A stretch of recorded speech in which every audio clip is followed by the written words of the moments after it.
এই প্রথম 22শে শ্রাবণে আমরা যাচ্ছি বোলপুরে। সাথে যাচ্ছে আমার ছোট্ট 7.5 মাসের মেয়ে আলো। এই ছোট আলোকেরই এটা কিন্তু আমার দ্বিতীয় ঘোরাঘুরি। তাই কীভাবে আমি সবটা ম্যানেজ করি সেই সবটাই থাকছে আজকের ভিডিওতে, সাথে আমাদেরও ঘোরাঘুরি। হাই, আমি দিয়া। যেটা নতুন ব্লগে জানাই তোমাদের সবাইকে অনেক অনেক ওয়েলকাম। যেমনটা ব্লগের শুরুতেই বললাম, আজকে আমাদের বোলপুর যাওয়ার ট্রেন ওই 8:05 কি 15 এরকম নাগাদ মা তারা এক্সপ্রেস নৈহাটি থেকেই আমরা উঠবো। আলোর কিন্তু সলিড শুরু হয়ে গেছে বেশ অনেক মাস হলো। সেই জন্য কোথাও গেলে সবার আগে আমার কনসার্ন থাকে ওর খাবারের রুটিনটা যেন কোনোভাবে ঘেটে না যায়, যাতে ও বাড়িতে যেগুলো খায় সেগুলোই যেন আমি ওকে দিতে পারি। আর সবথেকে বড় কথা হচ্ছে, আমি ওর একটা চার্ট বানিয়ে বাড়িতেও রেখে দিই, যাতে আমি কোন দিন কী খাওয়াবো সেটা নিয়ে আমার যেন কোনো রকম হেডেক না হয়। রোজ সকালে উঠে সেই লিস্টটা দেখে আমি ওর খাবারটা প্রিপেয়ার করি।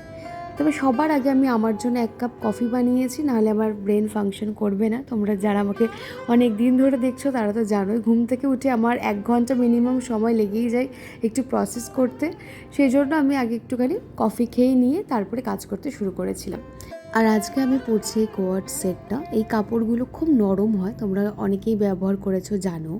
আমি পাউচের মধ্যে আমার মেকআপ আর স্কিন কেয়ার সমস্ত কিছু ঢুকিয়ে নিয়েছিলাম। তো পাউচটা থেকেই সব কিছু বের করে আবার রেডি হচ্ছি। শুধুমাত্র স্কিন কেয়ারটাই মেনলি ভালো করে করব। টোনার, ময়শ্চারাইজার আর এখন লাগাচ্ছি সানস্ক্রিন। এটাই আজকের আমার বেস্ট। তবে হ্যাঁ, আমি লিপস্টিক ছাড়া বাইরে বেরোই না, তোমরা সেটা জানোই।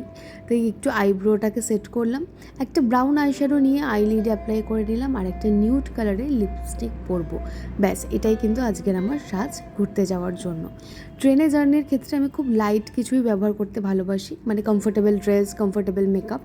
আর সাথে যখন বাচ্চা যায় সেখানে কমফর্টটা কিন্তু খুব ইম্পর্ট্যান্ট, কারণ নিজে কমফর্টে না থাকলে কিন্তু আরেকজনকে ঠিকভাবে ক্যারি করা যায় না। এখন জিনিসগুলোকে যথাস্থানে রেখে দিচ্ছি। এখন আমি বানাবো হচ্ছে আলুর ব্রেকফাস্টটা। আর হ্যাঁ, আমি আমার নোটপ্যাডটা সবসময় ক্যারি করি, কারণ এতে আমার কন্টেন্ট আইডিয়াস থাকে, আমার মাথা থেকে নালে বেরিয়ে যায়। এতগুলো কাজ একসাথে হ্যান্ডেল করতে গেলে সাথে এই খাতাটা আমাকে নিয়ে যেতেই হয়।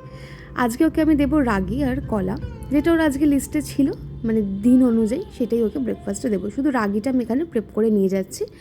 ও খাবে 9:30 নাগাদ, তার মানে ওকে ট্রেনেই আমাকে ব্রেকফাস্টটা করাতে হবে। আর সেই জন্যই আমি আর একটু দেরি করে ব্রেকফাস্টটা বানালাম।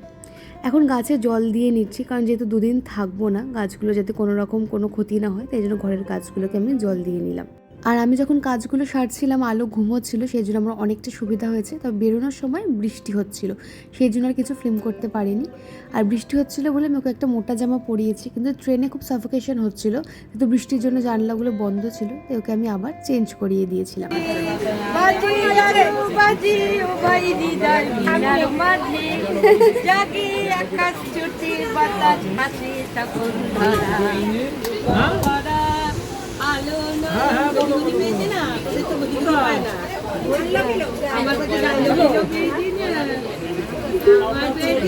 আলো ওখানে সবার সাথে খেলছে, তার মাঝে দেখলাম ঘড়িতে 9:30 বাজতে যায়, তাই আমি ওর খাবারটা এখন বানিয়ে নিচ্ছি। আর যখন আমি বাইরে ওর খাবার বানাই, আমি চেষ্টা করি ওর খাবারটা যতটা কম হাত লাগানো যায়, যত কম হাত লাগাবে খাবারটা ভালো থাকে। তো আমি ওকে একটা কলা নিয়ে গিয়েছিলাম, একদম পাকা কলা, যাতে ওটাকে স্ম্যাশ করতে আমার ইজি হয়। যদিও আমি স্যানিটাইজ করে নিয়েছিলাম হাতটা, তবুও চেষ্টা করেছিলাম যাতে হাত না লাগাতে হয়। একটা সিলিকন বিব নিয়ে গিয়েছিলাম, যেটা বাড়িতেও ইউজ করে। এতে খাবারটা না গায়ে পড়লেও জামাটা অতটা নোংরা হয় না।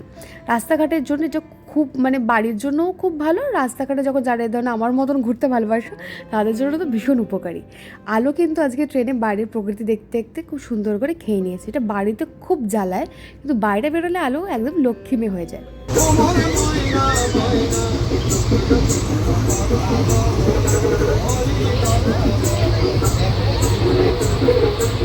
আলো এদিকে মন দিয়ে গান শুনছে, আর আমরাও চলে এলাম প্রান্তিক স্টেশনে। আর এদিকে আমাদের ছেড়ে মা তারা এক্সপ্রেস চলে যাচ্ছে। আমরা প্রান্তিকে নেমেছি, তার কারণ আমরা যে হোমস্টেটায় থাকবো সেটা প্রান্তিক স্টেশন থেকে অনেকটাই কাছে।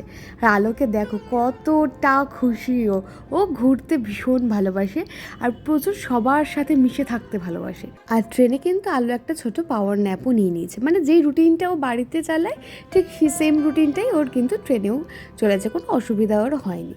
এখন আমরা টোটো করে যাচ্ছি আমাদের হোমস্টেতে, যেখানে আমরা 2 দিন থাকবো, চিরসখা হোমস্টে। খুব সুন্দর পরিবেশ, গাছপালায় ভরা।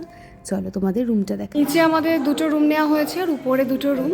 এখানে মা আর ভাই থাকছে, আর এখানে আমরা থাকছি। আমাদেরটার নাম হচ্ছে ঐশী। আচ্ছা চলো রুমটা দেখাই, লক করে দিয়েছে। এই যে রুমটাও কোজি একটা ভাইব আছে।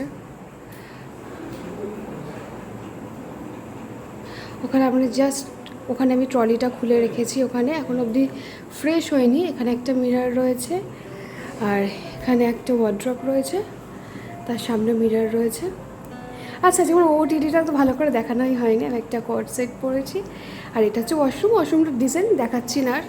আর এখানে বেড।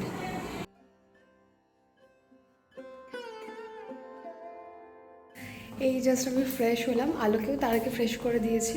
আমাদের ওই 2টো আরেকটা নাগাদ খেতে দেবে, কারণ আমরা এসেছি তো অনেকটা বেলাতে, ওই 11টা সাড়ে 11টা নাগাদ আমরা যেহেতু ব্রেকফাস্ট করলাম, সেই জন্য তার আগে এই জায়গাটা একটু দেখাই তোমাদের।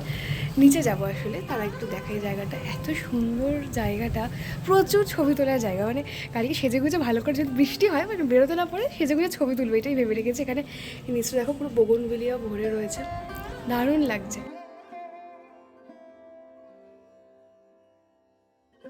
কানে ফুল গুজতে আমার ভীষণ ভালো লাগে। মাটি থেকে একটা বোগনভেলিয়া কুড়িয়ে নিয়ে আমি কানের পাশে গুজেছি।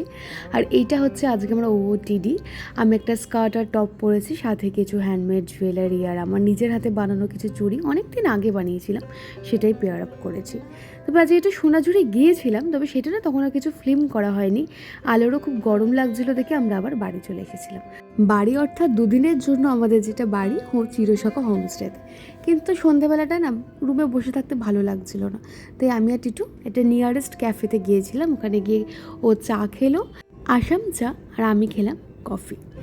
আজকে জানো তো ভাইয়েরও জন্মদিন, তাই জন্য ভাইয়ের জন্য বেরিয়ে একটা কেকও নিয়ে নিয়েছে মিয়ামোর থেকে। এই কেকটা না প্রথমবার দেখলাম আমি। আসলে এখন খুব একটা মিয়ামোড়াতে কেক কিনতে যাই না, টিটুই বেশিরভাগ নিয়ে এসেছে আগামী বছরে, তাই এই কেকটা আমার দেখা হয়নি। এটাই নতুনত্ব লাগলো, আর ভাইয়েরও চকলেট ফ্লেভারের কেক খেতে ভালো লাগে, তাই এইটাই নিয়েছি। আর আমরা নৈহাটিতে যে জায়গায় থাকি সেখান থেকে সারাক্ষণ ট্রেন, বাসের হর্ন, সব কিছু এত আওয়াজ বেশি, তাই এই নিস্তব্ধতাটা আমাদের ভীষণ ভালো লাগে। আমরা যে হোমস্টেটায় থাকছি তার আশেপাশেরই একটা হোমস্টেতে বেলা শেষে বেলা শুরুর শুটিং হয়েছিল, মানে পাশের হোমস্টেটাতে।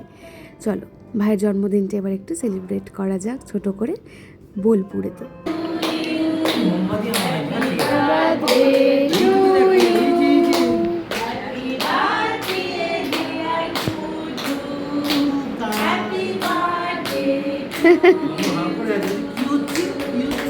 কিরে একটু সাইড দিবি, দিবি রে একটু সাইড দিবি, এই বড় বিলা কি সাইড দে। আমার কিন্তু ডিনার করা হয়ে গেছে 9:30টার মধ্যে, এখন আমি যাচ্ছি উপরে। ওমা এই ছাতাটা নাও, নিচে ছিল ওই ছাতাটা, এটা আমি দিদাকে নিয়ে এসেছিলাম। ছাতাটা খুলে যাচ্ছ কেন? বৃষ্টি তো পড়ছে না। ওকে নিয়ে যেতে হবে তো উপরে, খাবারটা করি। আমি সকালেই আলোর জিনিসগুলো সমস্ত কিছু এখানে বের করে অর্গানাইজ করে রেখেছিলাম। বাড়ি থেকে আমি একটু সাবু নিয়ে এসেছিলাম, সেটাই ও কালকে ব্রেকফাস্টে খাবে, সেটা এখন আমি রাত্রে ভিজিয়ে রেখেছি। আলোর ডিনার হয়ে গেছে, ওকে ঘুম পাড়ানোও হয়ে গেছে। এখন আমি আমার কন্টেন্টের খাতাটা নিয়ে বসবো, যে কী কী কন্টেন্ট কালকে ফিল্ম করব। কালকে 22শে শ্রাবণ, সেই রিগার্ডিং কিছু প্ল্যান আছে, সেগুলোই এক্সিকিউট করতে হবে। ভিডিওটা ভালো লাগলে প্লিজ সাবস্ক্রাইব করো। দেখা হচ্ছে কালকে, বাই।